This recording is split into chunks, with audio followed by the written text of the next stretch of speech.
It's the Two Strange Men. Okay then, another episode of Two Strange Men. Have you missed us? Bet you have. I didn't realise you were pressing play, and I don't know if you could hear that, but I was just finishing my tea. Oh, right. So you might hear a...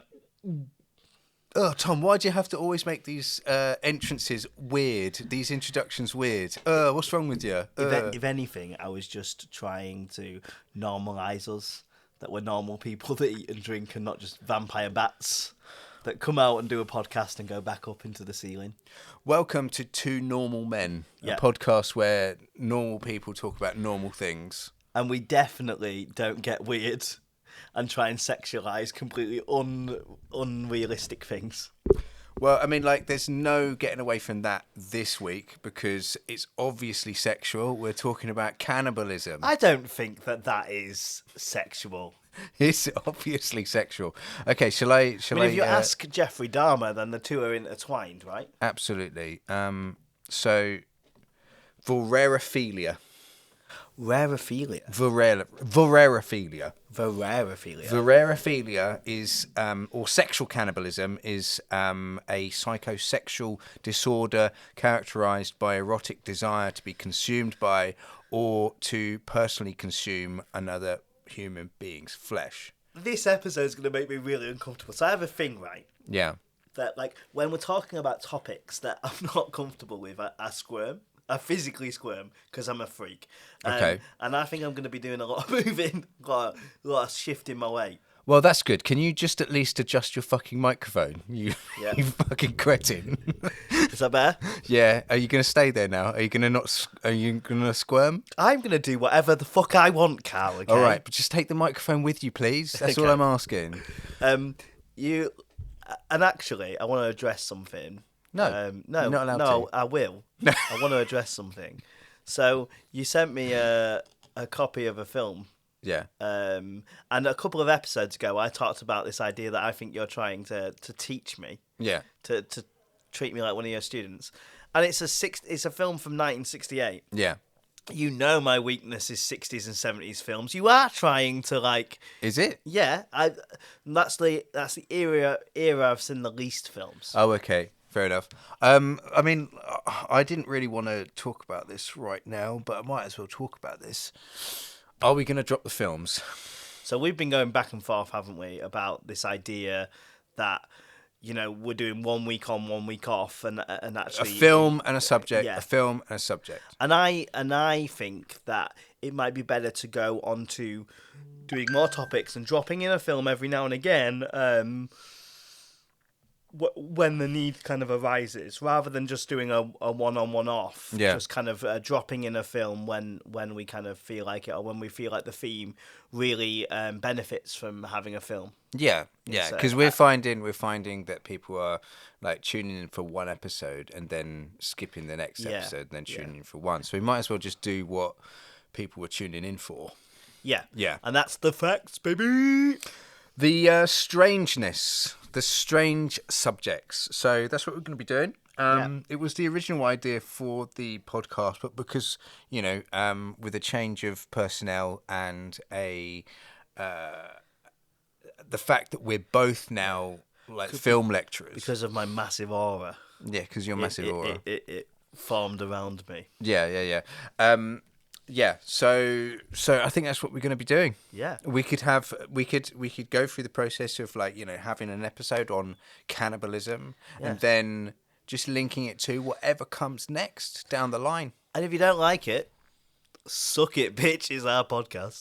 That's absolutely fine. As long as you keep listening, you can suck whatever you want. That's absolutely fine. And that could be a leg. Cannibalism. What is it? Vorarophilia. Vorarophilia. If you're into that. This is the thing, right? We are basically teaching you all of these like terminologies every week. We are a free version of what's that like knowledge app that you pay for, and it's got like it's got loads of like documentaries. I and don't stuff know. For free. Have they paid? Well, to I'm be glad you asked. mentioned? No, they haven't. But we'd be down for it, right? Yeah. Yeah. Absolutely. So if you want us to talk about your knowledge apps, let us know. down to clown. Speaking of vorarophilia, can you fill us in, Tom? Oh, that's a bit of an innuendo. So, what are your psychosexual desires? Okay, I thought we were going to avoid being really weird this episode and just focus on the facts. Yeah, it's a fact. What's one of your psychosexual desires? Does psychosexual mean like more than normal? I guess so. It's like a psychological Okay, sexual desire. Jack Harlow said it best. You ready? Okay. I'm vanilla, baby. You're vanilla. Yeah. Oh, okay. Fair enough. You love to insert vanilla pods into your tear ducts whilst getting noshed on. Is that what you're saying? Part of sometimes I'm really glad that we're not a podcast that is like beaming out to thousands, because there'd be fan art. And I don't want to see that. I don't want to conceptualize it. I want nothing to do with it. Yeah. Or there'll be like a cosplayer with like, taped vanilla on their cheeks, as I'm in some sort of BDSM gear. Yeah. Do you want to know mine? No, but you're gonna tell me anyway, because that's the whole setup of this, isn't it? That's the only reason you asked. We've gone over this, and you've brought a banana in, so I'm guessing it's something to do with that. But yes, I will do my social norms. Please tell me your very damaging psychosexual desires. I've got a banana in my hand. What shall I do with it, Tom? This is my psychosexual desire. Are you going to need stick to it tell up your me live on air at work? I'm going to shove a banana up my bum. I didn't Brilliant. mean now.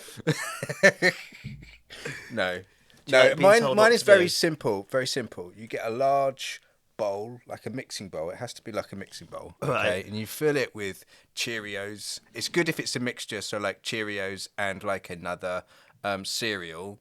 Fill it with milk, and then just dip the tip of my bum in it. That's not true. That's not true. You're just being silly. Like, I thought this was an actual, genuine thing you were asking, and you're just being silly. Don't kink shame me, okay? All right. That's It's not a real perfectly thing. Reasonable. Nobody like. I say that. Did you ever watch the documentary about like people like having sex with weird things? No. There's a guy that was getting off with balloons popping.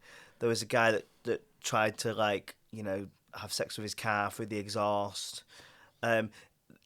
It's a terminology. I'll find it for next week. But when you're attracted to objects and you humanize those objects, Shall we like just a do real that thing. as the next episode? Sure. Talk about like people fucking balloons for an hour. Fair enough. Sounds good to me. Fair enough. It stops me from doing it now. Like It we've got a subject, and we are already like skirting around it. I know how to start this. Go on then. Right, and it's by offering what I think is the biggest kind of would you ever, and I can almost guarantee that every listener has been asked this at some point in their lives. As long as they're not 7, they've probably been asked, right? Yeah. The question is, if you were in a street market, and you saw a little flag that said human burgers, would you have them? After the research I've done today, I'm probably less likely to. But before today, I'll be like, I'll try that. Chow down, baby. But like, doesn't it take the whole idea of like the morality of eating meat to like a absolute another level? Because like, I would be asking the question, where the fuck does that meat come from? Like, it's definitely an ethical dilemma, isn't it? Even if they're, and we'll talk about some of the side effects of eating meat and that what's been documented and stuff.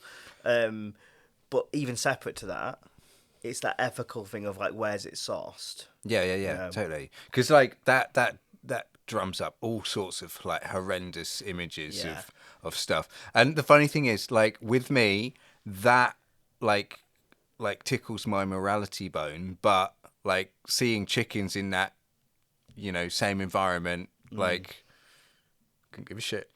Sorry. I think it's I about, like chicken. I like eating chicken. I think it is that idea though of sentience, isn't it? That's how we normalize being able to eat meat as opposed to human. That we have, or say we have some form of sentience, and that's the differentiation, right? Because there's loads of films and books and music about this idea of like, you know, well, if a sentient race came and started to eat on us or enslave us and started to eat, how is that any different to us eating cows? Yeah, but I mean, like the whole moral dilemma and stuff like that is a bit weird. Like even when you just like think about animal hierarchy and stuff, like we have a problem with eating humans, but you know, at some point in time, most of us don't have a problem with eating animals. Yeah. But then a cat or dog, oh no, that's crossing the line. They're domesticated. We love them. Yeah. Yeah, it's just basically whoever we're willing to open up and share, like, you know, your house with. You wouldn't eat those. Yeah. You know. They're your boys. Yeah, exactly. But it's all a bit silly, isn't it? Like, I should be able to eat a dog.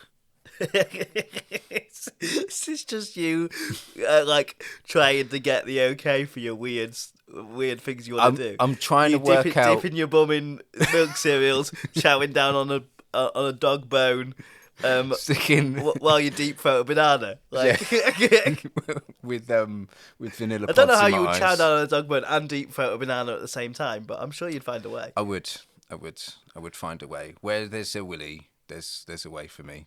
Okay, so, but cannibalism isn't a new concept, is it? I mean, no, and that's quite obvious when you've got hungry people. Then we always look for food sources. But like, you know, there's a cultural element to it. Okay, so historically in the West, it's taboo, etc. But at some point in time, it really wasn't. So the 14th to the 18th century, so that's like all the Middle Age period and stuff like that. Perhaps a bit more, Middle Ages. So essentially, it was totally fine for people to have a bit of like human flesh. Yeah. It would be mummified. It would be known as mummia. It was basically like ground up mummified human flesh, and like it was popular with like the aristocracy and stuff like that to stop certain ailments and things like that. So it was often termed as medications, like ground up bones, blood and fat. Priests and royalty would be the ones that would routinely consume these products. So they would stave off certain what's the word? Where are we going for? Certain ailments like epilepsy, hemorrhage, bruising, nausea, and pretty much a lot more as well. Can you imagine being nauseous? I'm guessing it was horse shit though, right? Like I'm guessing the medicinal properties of that were not that strong. Like they wouldn't hold up in modern medication. Why? I mean, like, you know, at this point in time, like, I tried to research, like, you know, what are the medical benefits of eating humans. Google's like, here, why don't you just go catch your neighbour? I mean, I'm at work at the moment, and I'm like searching on work for. I'll tell you what the exact search term is: eating people gives you strength. Myth and fact, cannibalism. And I know somewhere there is a little alert going. Yeah. So an IT guy goes down a fireman's pole. It's like, what's going on? What's going on? Oh, it's only coal. Oh, false alarm. There's just you devouring like 15 teenagers, wild-eyed as he comes in. Too many. You're bringing too many students to me. Like, my classes are full. What am I meant to do? Yeah. Do you know what I mean? Like, clean it right down to the bone. There's two things. I need room in my classroom, but also because I've got so many people to teach, I need to become bigger and stronger. So I consume. To be able to herd them, Yeah, absolutely. So I consume more. Get rid of the dead wood. Yeah, absolutely. What do you mean you haven't finished your portfolio? You know what that means? You're gonna get eaten, Go Daddy my cow. belly. So yeah, That'd be a good incentive, wouldn't it? it would. But like, also so much innuendos. Like those teenagers would just be sniggling straight away. Like, they'd be like, eat us. Oh yeah. Yeah. point. So then I would have to Like actually eat yeah. them. And like really rip them apart. And, Yeah, it would be like Saturn devouring his son. That famous picture. It'd be like Hostel on acid. Now, this is just joking. Yeah. Yeah. Yeah. Oh yeah. No, I would not eat another you're not human. going to see us on the paper. Especially children that are left in my care. Yeah. None of that's happening. Yeah. Everything's cool. Okay? It's just a little joke. We're not gods who were eating people. Cause Speak for yourself, a lot of- mate. All right? I'm just talking about these But students. do you know this? Like a lot of gods end up like just devouring like other gods. Like it happens all the time. Yeah, I mean, like, in Christianity, you've got like, every sort of like Catholic religious ceremony has Yeah. the idea of like eating the flesh of Jésus. Yeah. Yeah. Jésus. Jésus. Jésus. I don't know. I think that's how they say it in Bolivia. I don't know. Is that basically your way of going like so when it's the not the flesh, it's Jesus, right? But because every like dish that's fancy has a fancy name. Jésus. Do you want a bit of Jésus? That's right. Yeah. Just sprinkle a bit on top. It adds like a delicious Jesus salt. flavor base. Jesus salt. Yeah. Little Jesus Salt Bay action there. Yeah. So yeah, that's a little bit of history. If you went back in time, okay, you think it's all like weird eating humans? Well, they didn't think it was weird, all right? So who's the real weirdo, huh? People in the past or people in the future? Because they don't eat humans, huh? Definitely like the people in the past. Well, I mean, there's a reason we don't do it now, right? and what is that reason? Come on, Tom, out with it. Well, oh, Don't worry about it. don't worry about it. There's a bit of noise. Yeah. Just locked in, laser focus. Look, Don't worry about it. we're in a podcast, okay? It doesn't matter what's happening outside. It could be World War III. We've What- finished the podcast. What if they're eating each other? What if they're eating each other, Yeah. Tom? It's nothing to do with us. Okay. All right. Okay, but we should tell them the benefits and the disadvantages of eating each other. Well, they'll have to listen in on our podcast. They we will. need the listeners. Um, I'm gonna lock the door. I think always locking the door. I missed it this time. I think the funny thing is when you like look at this through history. So you've got the medieval things, but you've also routinely got this idea of eating for strength, right? Yeah. And I think this comes from the idea of we touched on very briefly the whole story of in the Andes. Yeah. And there's always these survival stories of people in plane crashes being in places that are completely inhospitable. Yeah. And they'll start kind of like eating the people to survive, right? Did we talk about this? Did we mention I this feel like briefly? we did bring up the Andes, right? Hold on to your point. Can you just like elaborate and give us a bit more information? What story are you talking about exactly? So there was a plane crash, I think, in the 70s. Yeah. The 70s. And a group of survivors ended up eating the dead passengers. Yeah. To be able to survive. Mm-hmm. And eventually they were whittled down to a really small number. Yeah. And that's kind of that's kind of been embedded in pop culture since. There's films about it, documentaries about it, books that have took it through a supernatural turn. Right. But I just think it's interesting that captivated us so much. Yeah. And it talks about our primal need, doesn't it? To sate our hunger, and then morals be damned when you're hungry, right? Yeah. Same as we do the same to a lesser extent with sex, right? When you're horny, if you don't have that strong moral compass, well, everything else be damned, right? How many times have like serial rapists done something absolutely horrid because their sexual drive was up. Yeah.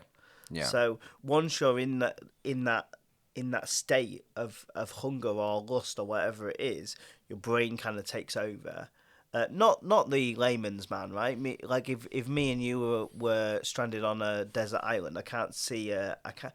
Jokes aside, I can't see me hitting you over the head with a shovel and then eating you, because I think my moral compass is stronger than that. But for some people, I would have done you first though, so it's all good. yeah, you definitely would. Like, I'm here like, no, I'd rather starve and try and get into some coconuts with you. You would 100% would have. You'd I'd be like, nah, I don't really like coconuts. You'd have my leg and go, well, it didn't work properly anyway, did it? Like, it's better. It's better than me. I'd hit you over the head with the coconut. Yeah, no. Yeah. I really hope I'm never stranded on an island with you. But yeah, so that's kind of like the genesis of what I think is the modern telling of cannibalism. Okay. I think that's the thing that's in the public consciousness. But this has been going for a long time, right? There's even... So do you know the history of zombies?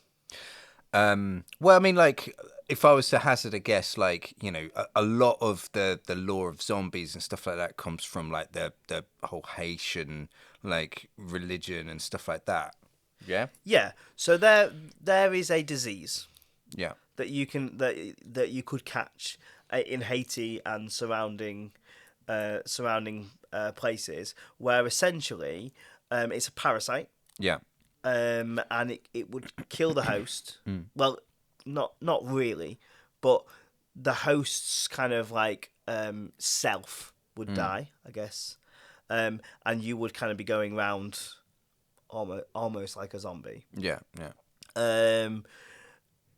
Kind of like The Last of Us, right? But no gruesome transformation. I think we need to dedicate an episode to the whole, like, zombie thing. I think there's more to it than that. But the reason I kind of attach that is because then quite often that comes with a need to eat. Yeah. And there was historical evidence of people infected with this disease would then turn to cannibalism. All right. Okay. And I think that's where the link of zombies, like, not just, you know, being stripped of their self, but also this need for human flesh. And it's very linked with voodooism and that kind of witch doctory stuff. But, like, zombie viruses, if you look at, like, you know, the zombie viruses that, like, attack like animals and stuff like that, it's not just a need to eat. In that sense, it's a need to be eaten. Yes. As a way to, like, send the parasite along. Yeah. And so, like, you know, you have snails and things like that will literally, so, you know, at points in time, like, the virus will cause them to, like, be, like, neon bright and, patterns forming all over it so that it's an easy target, but it will move itself out into somewhere that's very out in the open so that it will be eaten. And then the parasite will find its way into a bird or something and then go through its shit to be eaten again by a snail, and then the process runs on. And there's loads of sort of parasites and things like that do that. What's that one that we were talking about the other day where it goes into a mouse and then a mouse purposely gets caught by a cat? Yeah, like a colleague of ours was talking about that idea of, like, the cats having this sort of a virus that can affect people. Again, like, I've not done the research into it. Like, I remember reading articles about it, but essentially it's something that will make prey kind of, like, very suppliant, or I guess, like, you know, leave themselves open to attack by a cat, basically. I mean, if it does make you more bold and kind of reduce your fear, fucking sign me up. Yeah, it sounds good. Give me it. Sounds good. I'm sure it doesn't do that. I'm No. sure it's quite a serious infection. But I told you I've had lots of cats in the past and stuff like that. If anyone has that cat virus, I've got the cat virus, and it's not helped. Yeah, I'm more of an anxious wreck. Yeah. So yeah, there's that. Did you? I cut in there. Were you able to cover your point? that you had? Probably not. Probably not. I'm a gassy windbag. I just go until the wind in my lungs are gone. So if I cannibalistically bit you, you just like... Not gassy like that. Oh, okay. Yeah. Well, I suppose so. I suppose that's what I said, right? That's, Yeah. You've got to make with the lemons that you make. That's Yeah. definitely the phrase there. Yeah. Yeah. So you're like Pokemon. You're like coughing. Yes. Yeah. No, I'm more like wheezing. I was coughing and then I got older. I tell you what. Out of all of the Pokemon, like voices, the ones where they say their name, I think coughing's one of my favorite. Yeah. Coughing. It's just really good. Of that generation, Yeah. Muck's my boy. Oh yeah. He's Yeah, just yeah. a bit of shit, isn't he? I love it. I did. To be fair, though, like when I was playing Pokemon, I was picking the Pokemon that just looked pretty like funny. Like Yeah. to be honest with you, I was kind of So the lick a tongue, Muck. yeah. I was kind of cosplaying as like a Team Rocket like Yeah. character in it. Like, oh, the purple boys are my friends. I like Yeah. those guys. Yeah. Of course, you had a Gengar, so you could actually wreck house. Gengar. Why Like, can't I remember what a Gengar is? So he's the evolution of what's the small ball one? Ghastly. Ghastly. Oh yeah. Always with Gengar. Yeah. But it's a problem because you had to trade, didn't you? You had to trade. So I thought that was Kadabra. Yeah, and Gengar and Geodude as well. That's some bullshit, isn't it? That's some bullshit. Yeah. You got to have some friends. It's like I was I'm out of playing luck. Pokemon. Like, I clearly don't have friends. Exactly. Yeah. Playing an RPG on a tiny screen. Yeah. Exactly. Yeah. Yeah. Come Yeah. on. No friends. Don't worry, you've got a friend now. Thanks. It's not me. But we're colleagues, strictly Oh, okay. colleagues. Okay. But I've heard you talk. Yeah. Yeah. Oh, so like, because I got a wife, I've got a mate. So let's let all of this fact spitting. Let's put that to one side, okay? Because this has been very factual. Absolutely, so far. very factual. Let's get down to brass tacks here, okay? Your wife or your son? Which one are you eating? Oh, my wife. You'd eat your wife. Yeah, for like a variety of reasons. Sorry, I was supposed to be more like cut up about that. Yeah. I mean, like I know the answer. If I ask my wife, hands down, I'm expected to sacrifice myself, guaranteed. Oh, I'm in the equation. Huh? What do you mean? What do you mean? Like, yeah, I mean, so if I'm basically saying if I was to have this conversation with my wife and she'll be like, you need to eat. We need to eat you. Like that's a given. Oh, I'd let them eat me. Yeah. Yeah. Yeah. It's like a sort of a spider hierarchy, isn't it? Yeah. The female mates with the male and then eats the male, and then as she has babies, the babies eat the mum. I'd be okay with them eating me, but if I had to choose, I'd be eating Heather. Yeah, totally. Like, yeah. I mean, from a practical point of view, Luke is like the size of my cup. Like, Absolutely, it's a good point, isn't I'm gonna it? eat for like.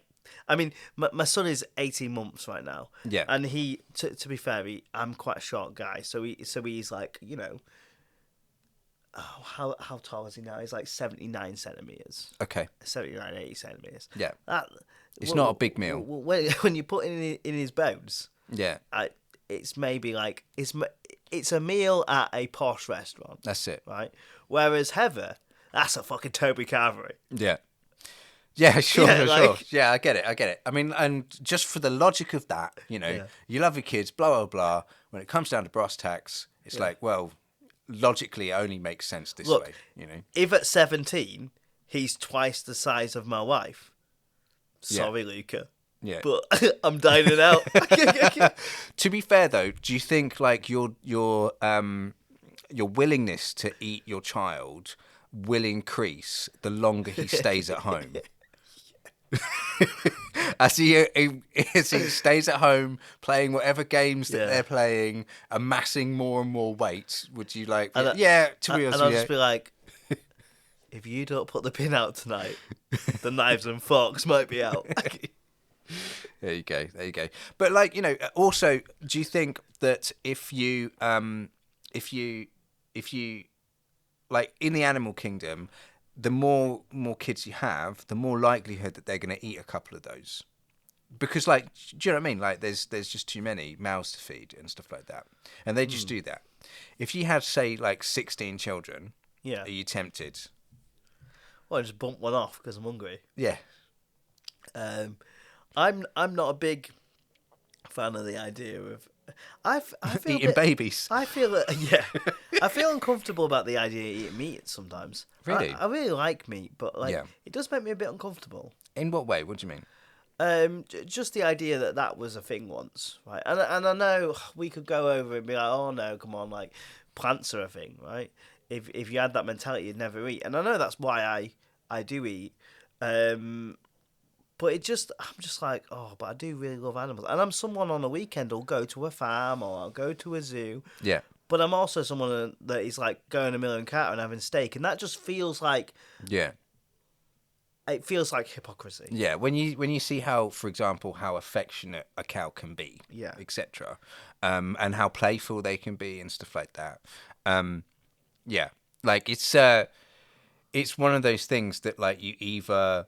I think everyone, to a certain extent, feels like that, unless you're someone who is almost protesting the idea of having those sort of feelings and really sort of burying them. I think everyone kind of has those. I mean, lamb makes me feel weird Yeah, because, you see the lambs. Yeah, but also, it's really tasty. yeah. So, Yeah. but it's a baby. Yeah, Like it's not a fully grown sheep. yeah, And that's strange when you actually think about that, when you conceptualize it. yeah.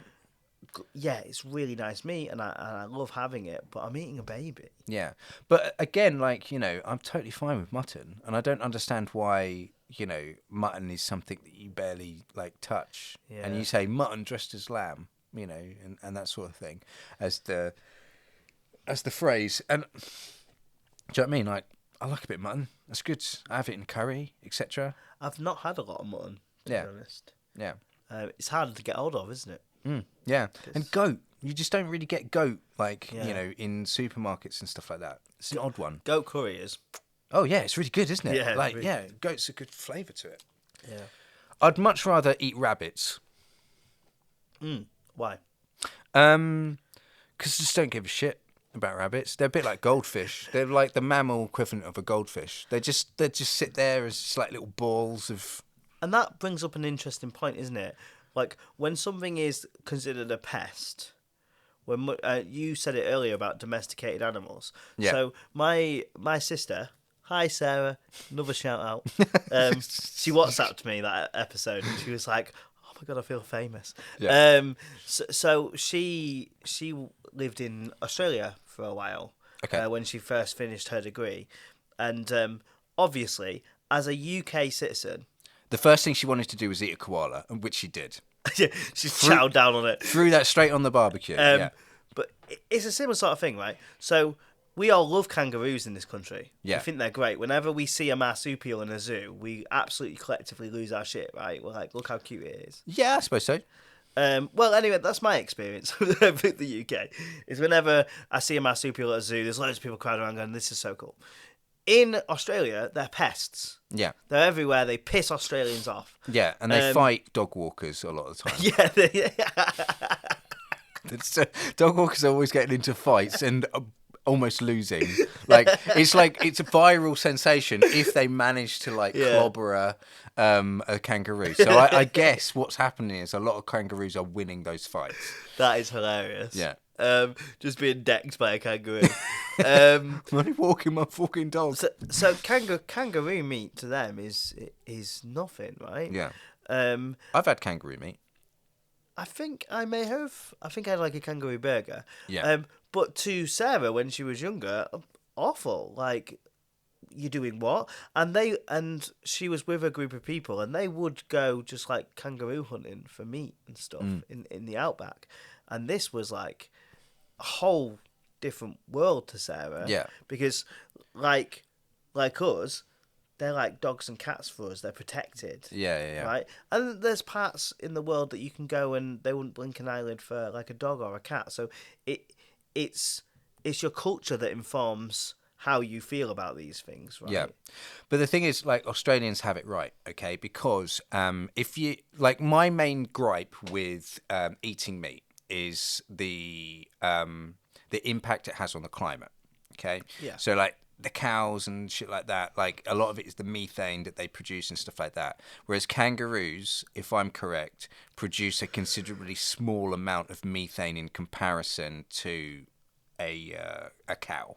Yeah. So we should be eating more kangaroo meat. So it's actually the right thing to do. So Sarah, next time you have the opportunity to eat kangaroo, Just do it. just do it. You Yeah. probably have though, because you like lived in Australia and went hunting for it, so you I'll probably did. ask. Yeah.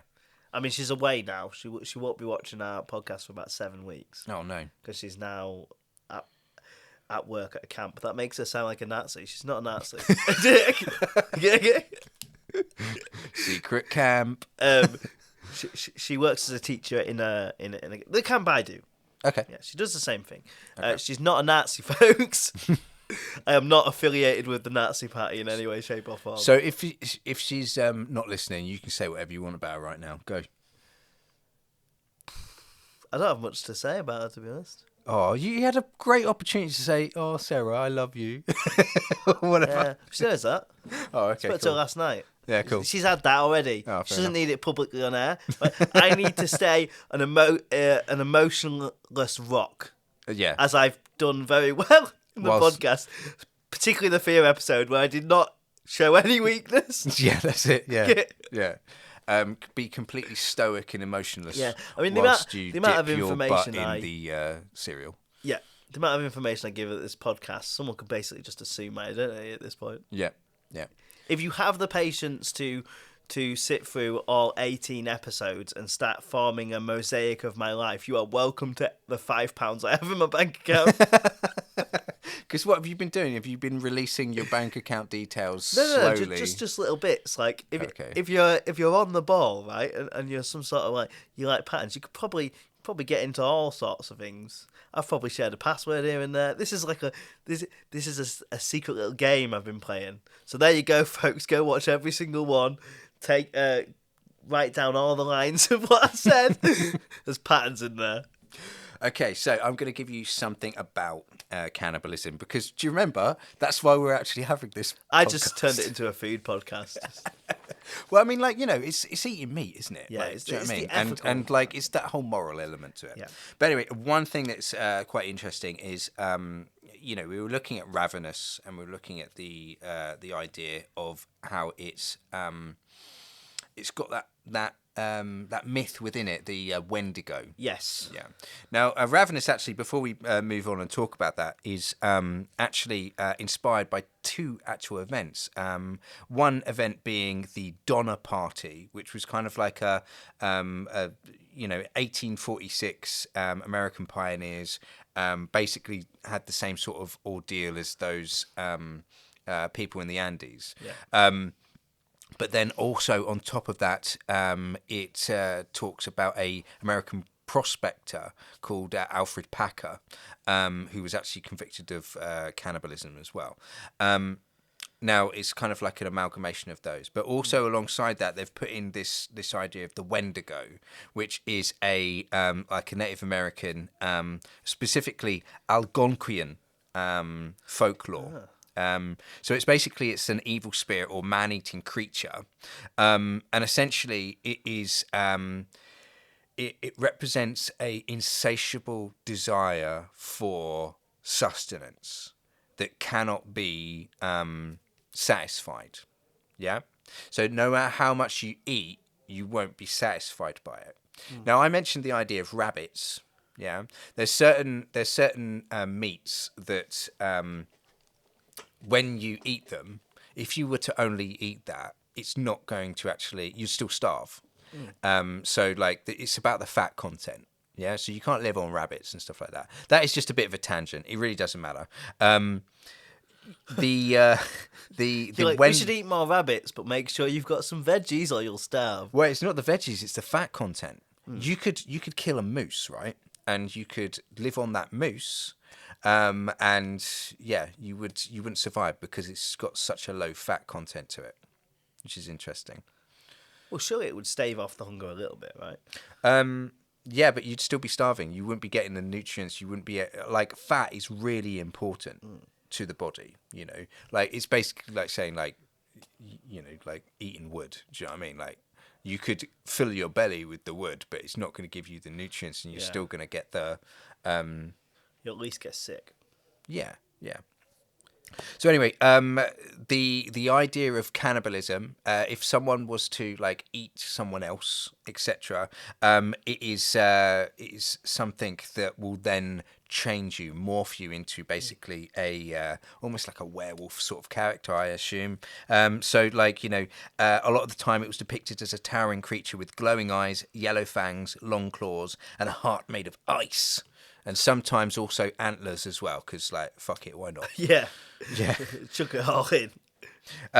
But yeah, it's meant to be that the it's a, you know, it's a metaphorical hunger really when you get down to it. It's like a lot of the time, like we're looking at these myths and stuff, and we see the metaphor in it. Like why are these stories being like handed down and stuff? With the Wendigo, a lot of the time it's the idea of hunger and consumption. Yeah, so it's never satisfied. No matter how much it consumes, it remains starving, and its body is wasting away even as it devours others. So that idea of satisfaction and actually consuming, you can never get it. So yeah, essentially it's just acting as a cautionary tale, and it's warning against cannibalism, but also against selfishness, hoarding, and the betrayal of communal bonds. If you basically, you know, don't respect other people as anything but food or something to be consumed, then that sense of community is lost, and you're the fucking monster. Yeah. And alongside that, actually, there's also a psychological condition called Wendigo psychosis. I mean, it's documented among some Algonquian-speaking people. So individuals believed that they were turning into Wendigos and developed a morbid desire to consume human flesh. And modern psychiatry often classifies it, as a culture-bound syndrome. Wow. So like, oh, I'm turning into a Wendigo because you believe, you know. And long time ago, we had like some episodes on the idea of like hearing voices and stuff like that, and we were talking about the differences between Western and Eastern, and like it was very evil, the things that were being said to people in the Western, whereas in like Africa and stuff like, and places like that, it was connected to like God speaking to them, stuff like that. I kind of see that as very similar, that idea of like a cultural bound. It's like me basically saying like, at the Christmas time I am feeling very generous, so I must be Santa Claus. Yeah, I gave far more presents than normal. I'm changing into Saint Nick. And look, I'm getting fatter as well, like in the winter. That's just Christmas. Yeah, that is. It's just all the butter biscuits. So yeah, it's a moral allegory at the end of the day. It's about what happens when we let hunger, whether it's food, power, or dominance, override our responsibility to each other. Almost it's like, you know, we are currently being run by a bunch of Wendigos, aren't we? Yeah. Yeah. As in like the government or like where we work? All over, baby. Yeah. That's right. It's a satirical podcast now, okay? Yeah. I just dropped a satire bomb straight on you. I feel it. You feel it? Yeah. Good stuff. Saw from all the satire. So yeah, there is obviously within cannibalism and like that sort of thing, there is loads and loads of other examples of not necessarily Western stories and influences and stuff like that, but there's probably more like outside of that in what, you know, the Victorians would have probably called the savage areas of the world. Well, like most of our topics, I feel like we could go on about cannibalism in different parts of the world for quite a long time. Absolutely, because you know you've got tribes.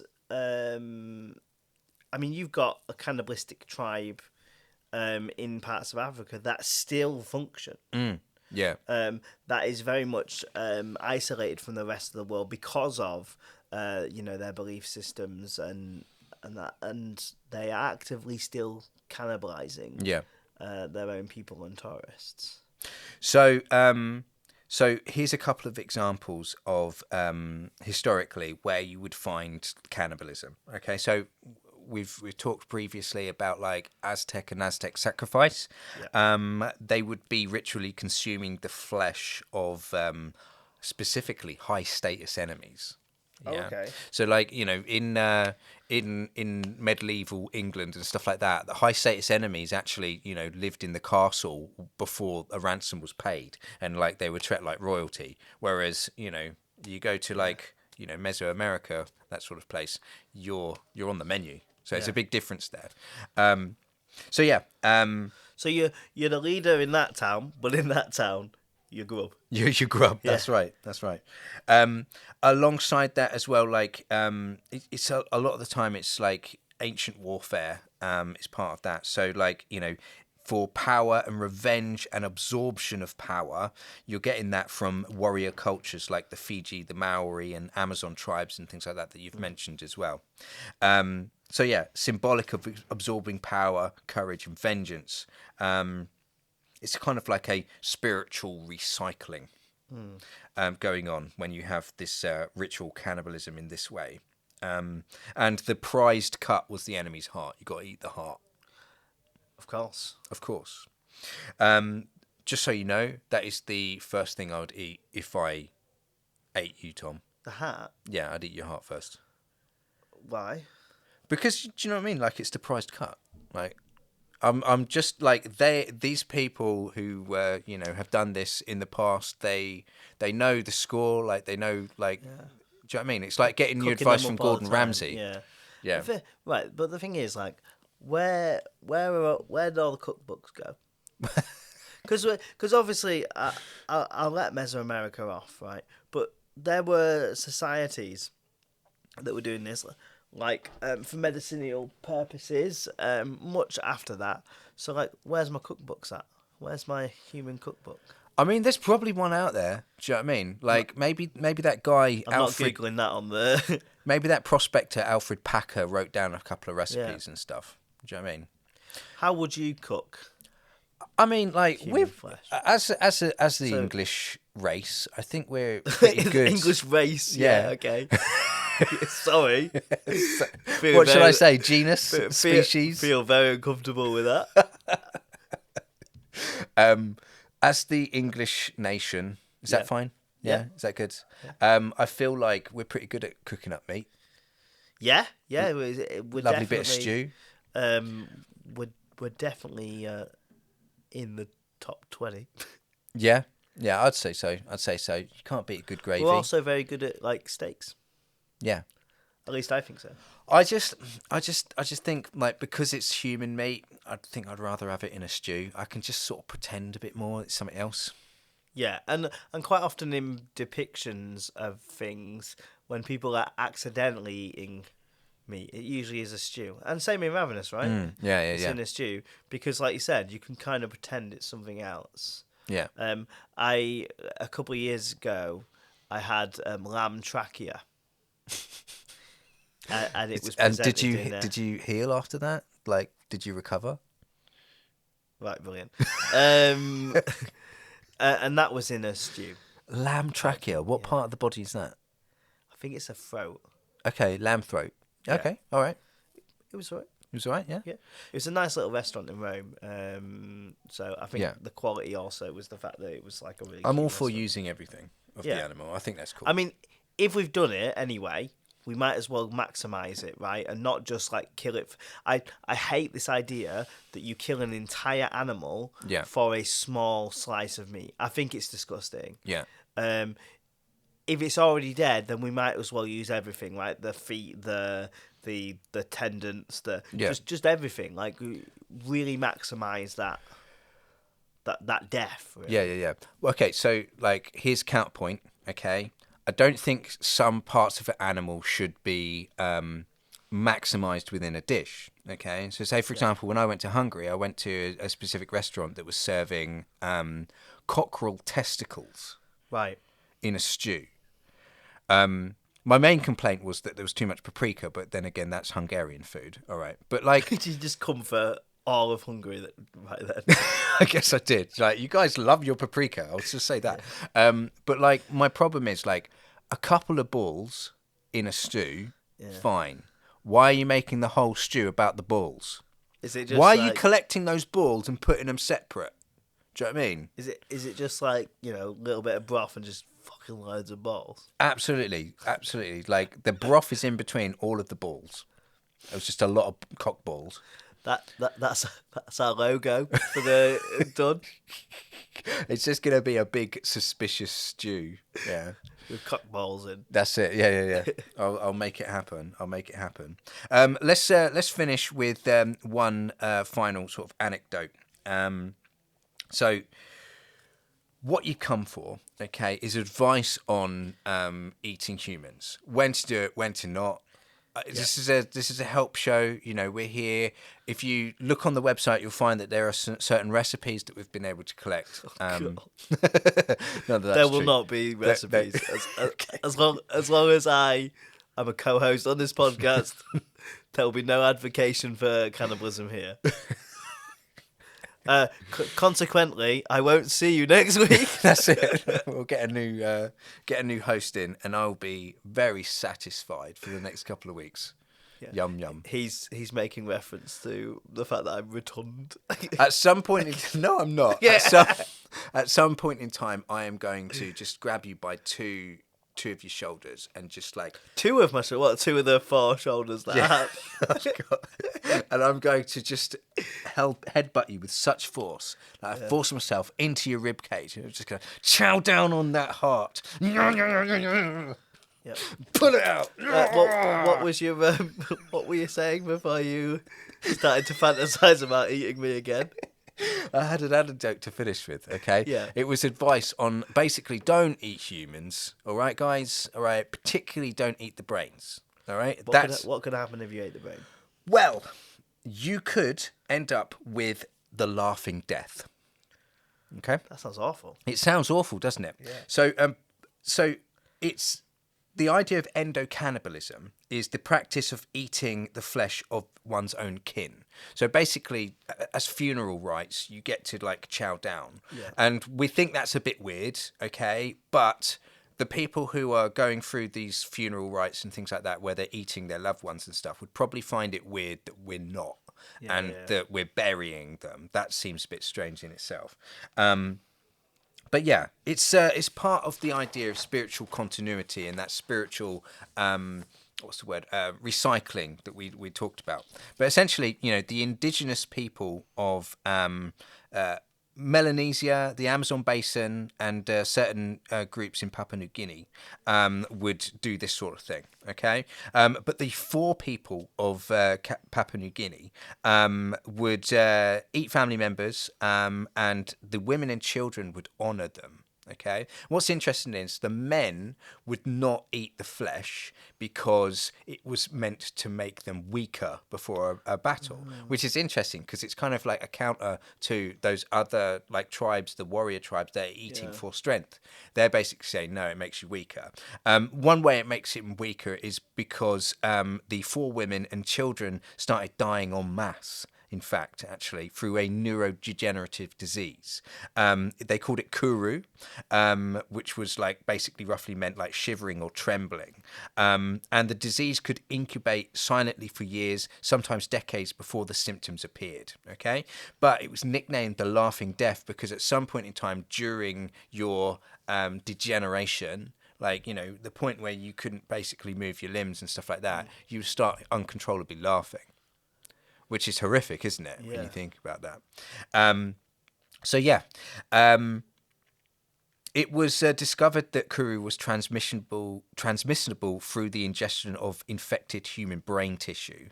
And it was essentially prions, which was the culprit. So misfolded proteins that caused a cascade of destruction in the brain, leading to what we call spongiform encephalopathy. I definitely said that correctly. Well styled out there. Yeah. Encephalopathy, which is similar to mad cow disease. You know, cows, they weren't mad before they started eating cow brains and shit like that. And that's essentially what has happened. So if you're going to eat meat, eat a small amount, okay? Stay away from the brain. All right, people. I think that's good advice. Yeah. And I guess, we can finish there. But I just want you to, as we finish up, Tom, I want you to be truthful now, okay? And I know it's it's not just a matter of you being vanilla, okay? I want you to finish up now and reveal to the audience what your Yours true... was silly. It wasn't real. So I'll just make something up. What is your true psychosexual desire? What do you want to do? I'm just going to make something up like you did. So I did not make mine up. Go on. You did. There is no way. Yeah, like when your wife and kids are out. Okay, so your cheeks on your butt. It's not true though. They're ticklish. They're very sensitive. Okay, and the cold milk. It has to be cold milk to dip them in there. And when you dip out, all of the Cheerios are attached to your butt as well. It's great. It's a great feeling. There is absolutely no way that when your wife and kids go out, you go, it's mixing bowl time. It's just not real. Carl, where have all the Cheerios gone? Oh, I don't know. Oh. Come on. Right. Come on. So, what could I... Can I eat a banana while you do this? If you must. There we go. Unlocked. This is a new one. I'm enjoying this. Yeah. I think about light switches being turned on and off, and I rub my knees and off I go. Yeah, is that turning you on? Click, click. Yeah, I mean, click. If we're gonna lie, then. All right, fair enough. Yeah, I'm gonna remember that now. Next time I turn a light on when you're in the room. It's all. I feel all funny. All right, what are we gonna be talking about next week?